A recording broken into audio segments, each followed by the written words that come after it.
Alam semesta begitu indah, menggetarkan, bersahabat, dan sangat spiritual. Namun sangat disayangkan, buku pelajaran membuatnya terasa asing dan hampa. Ia tidak mampu menggugah spiritualitas, kesadaran, dan rasa ingin tahu siswa.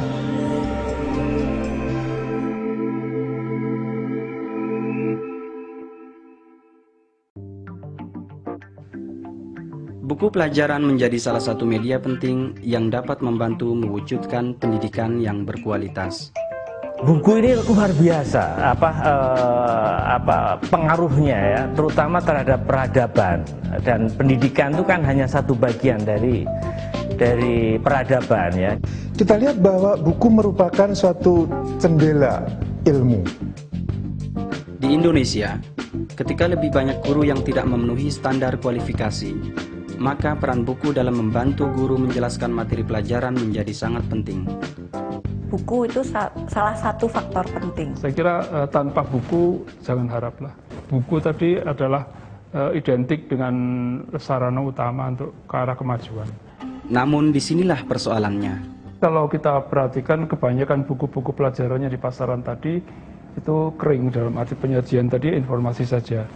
Sampai saat ini, cukup sulit mendapatkan buku pelajaran yang benar-benar mampu membantu guru mengajarkan suatu ilmu dan sekaligus memudahkan siswa memahami materi yang mereka pelajari. Buku yang mencerdaskan itu sebenarnya tidak menggurui, yang mengajak siswa berpikir, yang menarik, sehingga mengundang rasa ingin tahu dari para siswa. Dan tentunya buku yang tidak monoton. Buku yang mencerdaskan itu adalah buku yang menyentuh hampir seluruh kecerdasan. Buku pelajaran itu dibaca oleh jutaan siswa di Indonesia. Paling tidak terpaksa dibaca. Kesulitan akan lebih terasa ketika sebuah buku pelajaran diharapkan berfungsi ganda, yaitu mampu sebagai buku pelajaran itu sendiri dan mampu menanamkan nilai moralitas dan spiritualitas secara bersamaan. Ya, dia pertama harus informatif, tapi kemudian juga educational, ya, dalam arti bahwa dia kemudian tidak hanya memberi masukan, tidak hanya mentransfer ilmu, tetapi juga bisa mengubah tingkah laku dan kemudian akhlak. Karena itulah, pada tahun 2007 yang lalu, Departemen Agama melalui program penguatan sains dan teknologi, Direktorat Jenderal Pendidikan Islam menyelenggarakan lomba terbuka penulisan buku pelajaran MIPA.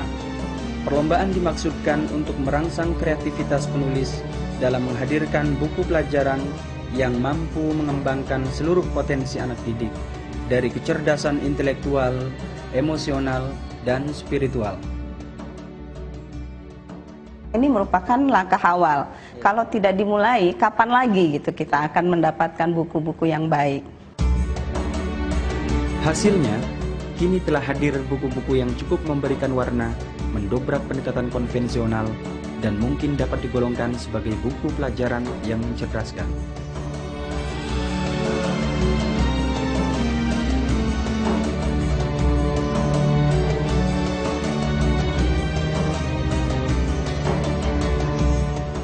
Pada awalnya dimenangkan karena memang dari awal kita sudah melihat bahwa dia itu mempunyai cara penyajian yang berbeda dari buku biasanya. Itu yang dari awal sudah kita lihat. Kalau tidak memang ya seperti buku biasa aja. Itu buku yang biasa itu banyak di pasaran. Kalau khusus untuk buku-buku ini, itu jelas punya suatu warna tersendiri, yaitu sangat erat hubungannya dengan agama. Selain itu juga banyak hal-hal lain, misalnya sangat memperhatikan keindahan, ya, dari segi layout mungkin bisa dilihat itu tidak konvensional, ya, sangat menarik. Kemudian dari cara penyampaian dan informasi yang dikandungnya itu sangat kaya dengan informasi-informasi yang lain. Ini sangat berbeda ya, sangat memberikan warna baru. Meski sekali lagi karena baru pertama kali belum sepenuhnya sempurna. Yang paling menonjol adalah kemampuannya untuk bisa dimengerti dengan lebih baik, ya, dengan ilustrasi-ilustrasi yang luar biasa, dengan gambar-gambar yang diberikan itu tidak memberikan kesan yang monoton.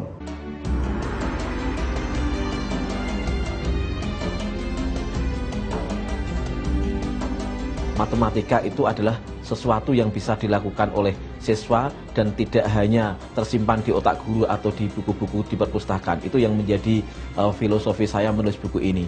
Sehingga buku yang saya tulis ini, di sana banyak hal di mana siswa itu bisa melakukan kreativitasnya. Yang membedakan buku saya dengan buku yang ada selama ini adalah ada 3 aspek sebetulnya. Pertama dari yang mendasar sekali adalah tujuan dan peta konsep. Jadi ada beberapa hal seperti misalnya aspek ketauhidan yang dimasukkan ke dalam peta konsep dan tujuan. Aspek kedua yang membuat ini berbeda adalah aspek bahasa yang menggugah.